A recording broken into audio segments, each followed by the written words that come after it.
이소크라테스 인문학 연구소에서 제공하는 에세 해설은 에세 본문을 이미 읽은 독자들에게 본문에 언급된 일화의 배경 지식, 몽테뉴가 사용한 용어의 해석, 논리의 전개 등 보다 심화된 정보를 제공하는 데 초점을 두고 있습니다.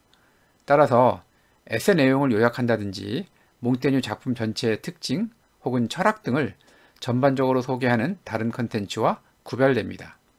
이 점을 감안하셔서 에세 해설을 듣기 전에 에세 본문을 읽으실 것을 권장합니다. 아울러 해설 내용과 생각이 다른 부분이 있으면 댓글로 남겨주시면 우리가 함께 공부하는 데 도움이 되리라 생각합니다. 자, 제15장 요새를 사수하려 분별 없이 집착하면 처벌당한다. 시작하도록 하겠습니다. 에세 15장과 16장은 군사와 관련이 있습니다. 그런데 이제 15장은 분별 없는 저항을, 16장은 비겁함을 다루기 때문에 서로 상반되는 주제를 다룬다고 할 수가 있습니다. 우리가 이 두 에세를 비교하면서 읽어야 제대로 이해할 수가 있습니다. 먼저 몽테뉴는 모든 덕성이 한계가 있다 이렇게 이야기합니다. 여기서 이제 덕성은 악덕과 반대되는 개념이죠. 그래서 예를 들어서 용맹함이 덕성이라면 무모함, 고집불통, 어리석음이 악덕입니다. 문제는 중간 경계지대가 어디인지 판단하기가 어렵다는 거죠. 몽테뉴에게 덕성이라는 것은 이른바 잘 살기, 비행비브를 위해서 필요한 자질이고, 덕성에 따른 삶은 무난하고 신중한 삶으로 행복에 이르게 됩니다. 신중하다는 것은 그냥 몽테뉴의 용어라기보다는 서양의 어떤 덕론이라든지 아니면 윤리학에서 현실적으로 어떤 생활을 해갈 때 아주 지혜롭고 현명한 그러한 태도를 가리키는 말로 아주 많이 사용이 되는 그런 말입니다. 자, 군사 원칙에서 봤을 때 더 이상 지탱할 수 없는 요새를 고집스레 방어한 자는 한편으로는 용감하게 자기 임무를 잘 수행했다 이렇게 볼 수도 있겠지만, 다른 면에서는 합리성을 내버리고 쓸데없이 에너지를 소모한 사람이죠. 예를 들어서 몽테뉴가 얘기한 것처럼 닭장 하나를 사수하겠다고 온 군대가 매달리는 경우도 발생할 수 있을 겁니다. 그래서 치른 어떤 자원에 비해서 가치는 별로 없는 그러한 경우가 생길 수도 있겠죠.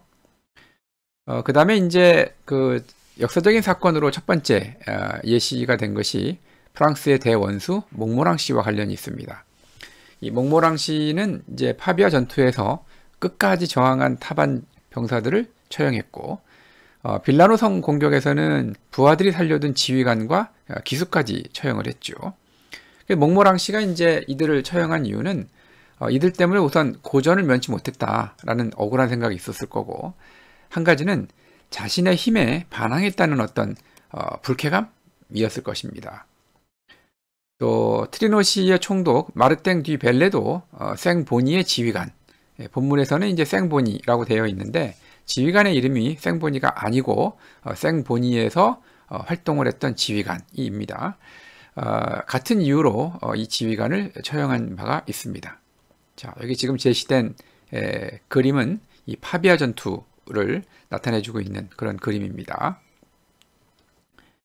자, 그러면 이렇게 저항한 이들이 잘못했다고 하는 이유는 무엇인가요?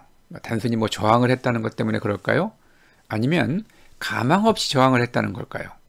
몽테뉴 같은 경우는 장총 두 자루 앞에서는 마땅히 버텨야 하지만 대포 30문 앞에서는 맞서는 것이 미친 짓이다 라고 단언을 합니다. 자, 이거를 보면 생각나는 에세가 있죠. 바로 12장 의연함에 관하여에서 과감하고 의연해야 한다고 해서 우리를 위협하는 불행이나 난관으로부터 힘 닿는 한 스스로를 지키려 해서는 안 된다는 것까지 의미하지 않는다. 이렇게 하면서 해결할 방법이 있는 상황에서 무조건 달려드는 것까지 의연함이 아니다라는 것을 이야기한 바 있습니다. 그러면서 플라톤의 대화편 라케스를 덧붙인 바가 있죠. 자, 공격자들의 강력한 군사력 못지않게 또 고려해야 될 또 다른 점은 승전군 군주의 탁월함, 존경, 명성 이런 거죠. 그러니까 스스로를 굉장히 강력하다고 여기는 군주의 자존심을 상하게 하는 일은 결코 안전하지가 않다 이런 겁니다.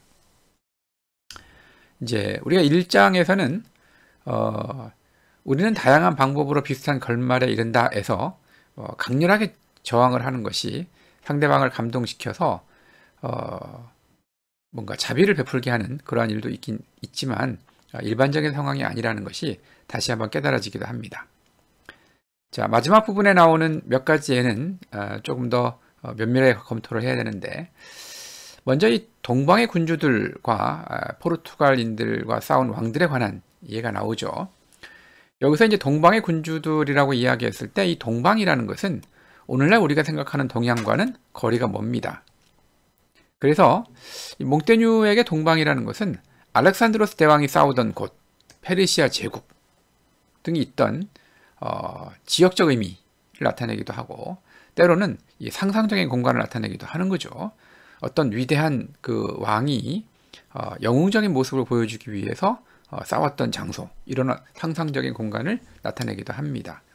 그래서 여기서 이 동방의 군주들을 막연하게 동양의 군주들 이렇게 이해를 해서 동양과 서양의 어떤 차이, 또 어떻게 보면 아시아인들 이런 식으로 상상을 하면 곤란하죠. 뭔가 좀 몽테뉴의 의도나 아니면 전체적인 맥락을 읽는데 문제가 생길 수도 있습니다. 또 신대륙 원주민이라고 번역을 했는데, 이것은 이제 원문을 살펴보면 신대륙 원주민보다는 인도인들이라는 것이 좀 더 정확한 번역입니다.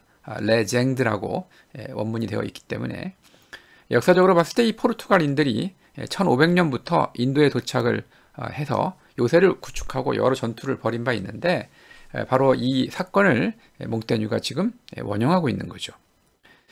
자, 그렇다면 왜 몽테뉴는 동방의 군주들과 인도인들의 사례를 언급했을까요?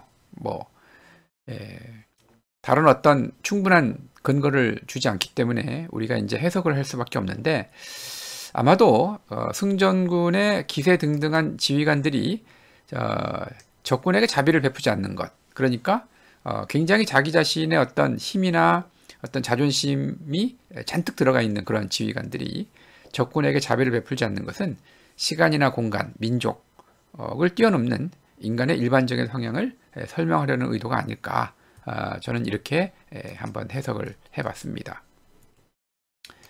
자, 그래서 제가 뽑은 한마디 문장은 이겁니다. 다른 덕성도 그렇지만 용맹에도 한계가 있다.